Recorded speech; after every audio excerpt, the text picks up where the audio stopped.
Hi guys! For today's video is I'm gonna doing a mini vlog for my makeup look for today. Dahil nga lalabas ako, so kailangan may konting kulay naman ang ating mga mukha. Dahil putlang-putla tayo, no? Para tayong may sakit. So, before we put some makeup guys, make it sure that our face is already clean. Kailangan po natin ng skin preparation first bago tayo mag-makeup para malinis naman at flawless ang makeup result natin. So, ang first step ng makeup na ilalagay ko sa mukha is primer. It helps the makeup to make more long wearing at saka barrier siya ng skin from pollution na galing sa labas na papasok sa mga skin natin. Kaya, sobrang importante ang primer. Now is maglalagay naman tayo ng foundation guys. So, ang gamit kong foundation yan guys, so yung Rimmel na may SPF na siya. So, dalawang kulay ang pinapakita ko sa inyo ngayon kasi nga wala akong foundation na match sa aking skin. Ang isa is maputi, one shades lighter, tapos yung isa naman it's dark.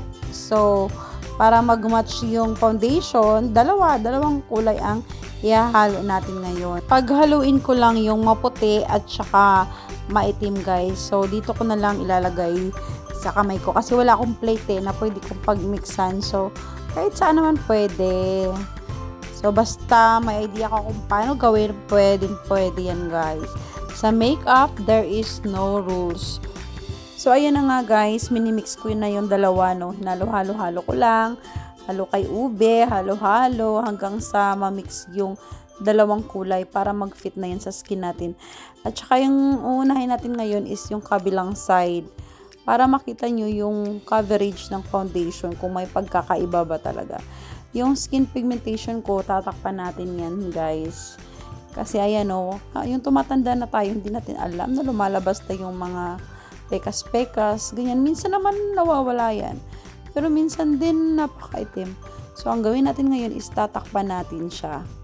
Ayan na guys. So, ang paglagay ng foundation is from inner to outer. Yan, para dahan-dahan lang. Yung soft lang. Tapos huwag natin masyadong idiin kasi magsasag yung skin natin dyan guys. Tingnan nyo. Diba? Ganyan kaganda yung foundation. Tingnan nyo, nakikita nyo ba yung coverage ng foundation guys? Natatakpan na niya yung mga ugat-ugat. Tapos yung mga skin imperfection natin dyan na kailangang i-hide. Tapos, ang gagawin ko lang is, biniblend ko siya ng beauty blender. Tapping lang, guys, para yung kakapit siya sa mukha natin. Yun lang, tinatap-tap ko lang. Tapos, pwede ko nga siyang, dagdagan ng foundation. Kasi meron pa. So, kasi buildable naman yung foundation. Kaya, dinadagdan ko siya, tapos ulit blend. Ayan tinatakpan ko yung mga pekas-pekas ko guys. Tapos blend ulit by tapping motion. Kasi yung foundation na to, hindi siya magkikiki guys. Kasi buildable foundation po siya. Ang next step naman natin is yung takpan natin yung mga dapat takpan. Ayan na guys, yung mga dark circle, yung mga kaitiman na dapat itago. So, kailangan nating itago at nakakahiya na. So, ang pinili kong concealer is yung sa Bourjois din na full coverage. Pero kailangan natin siyang paglagay guys, i-blend natin agad para hindi siya matuyo. Para hindi siya magkikiki. So, ayan na, biniblend ko na. Lagyan ko yung ko. Kasi pag sa under eye, the concealer should be 2 level shade lighter with your foundation. Kaya tingnan nyo, siya, medyo maputi siya kaysa sa foundation ko. So, okay lang yan guys.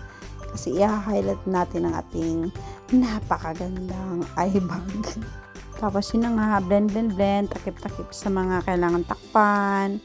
So, hindi natin ipapakita yung mga dapat itago, yung mga secret natin. Kailangan still a secret. Joke lang. Yan na guys. So, yun blending. It's the best for makeup.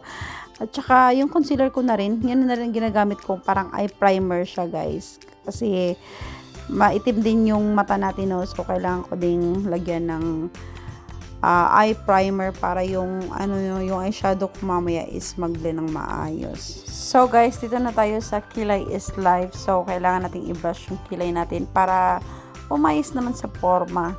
walang kaporma-porma tong kilay ko guys. Kaya kailangan natin siyang drawingan.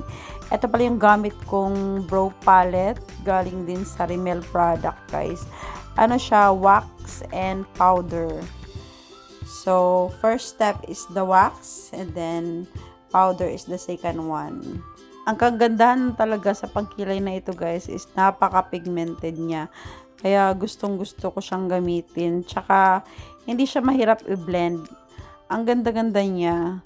Dikit na dikit pa. Kahit pang 24 hours na rampa. Okay lang eh. Talagang long lasting siya eh. So, ganito ako mag-apply ng aking kilay guys. Ibabrush ko muna. Tapos, yung una is yung wax ang gagamitin ko guys. Mag-drawing lang ako ng linya sa taas. Line sa taas. Tapos, ayan, kasi nga hindi nga formado yung kilay ko. So, kailangan ko siyang guhitan. Kailangan ako na mismo ang mag-drawing para magiging forma siya. Kasi kung ang kilay ko ang aking susundan, wala guys, wala. Wala sa ayos. So, guhit-guhit, tsaka ini-spread ko lang yung wax guys. Tapos, tsaka ko i-fill in siya ng powder.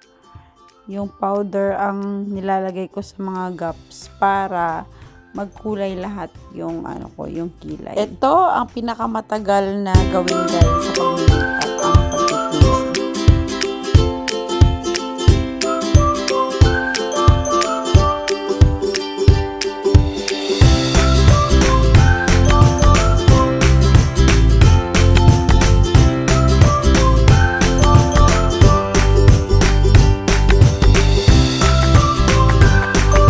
Guys, I put a little eyeshadow on my eyes, guys.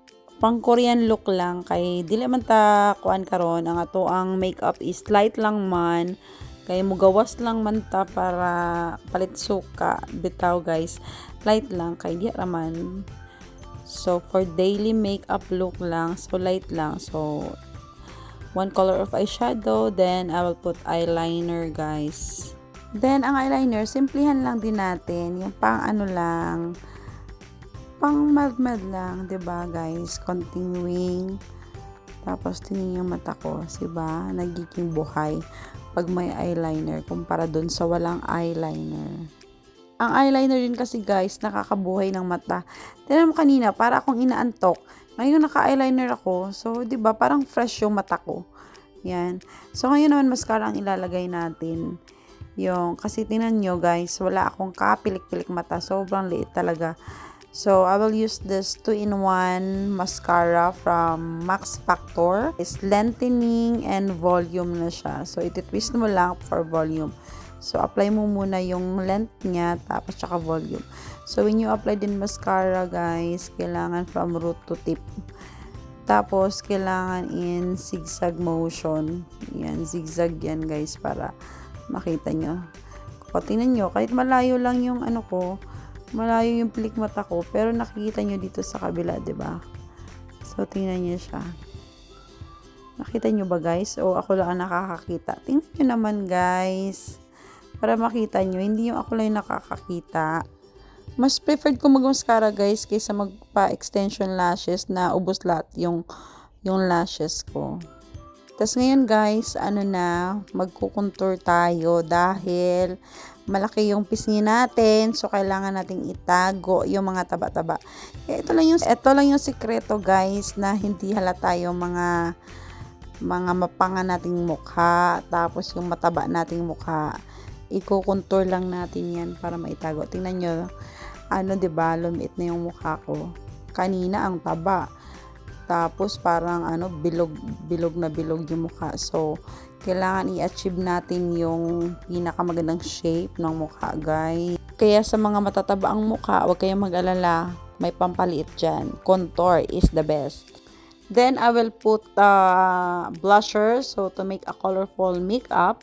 So, para naman mag-complement yung makeup ko, guys. Hindi yung putlang-putla. So, nilalagyan ko ng blush yan. So, hindi lang masyado kasi para hindi naman tayo parang sinampal, no? And then, I put nose line para parang Marian Rivera ang ilong. So, yan lang yung sikreto ng matangos na ilong. Kasi alam mo na, hindi tayo pinagpala para maging Italian nose. So, Filipino nose eh. So, kailangan na lang daanin na lang sa contour din. So, nose line. Ayan dyan. Ganyan ako mag-nose line, guys. O, diba? Ala Maria Rivera ang nose. Tapos, lagyan natin ng konting pakinang-kinang sa gitna. Highlighter para kumikinig-kinang ang buhay din. Ayan, guys. So, yan yung uso ngayon. Yung uso na look ngayon, yung may mga shimmering and splendid. Yan yun, guys. So, dinadaan lang yan sa highlighter. Diba? Fresh. Di makukomplete ang makeup natin, guys, kung wala tayong lipstick. Kaya, ito ang gagamitin ko ngayon. Lip liner lang with lip gloss. So, ang ganda-ganda ng lip gloss na gagamitin ko, guys. Kasi ano lang siya. Sobrang mild. With argan oil pa at saka vitamin E. So, that is my makeup for today's video. Thank you for watching and have a nice day. Bye.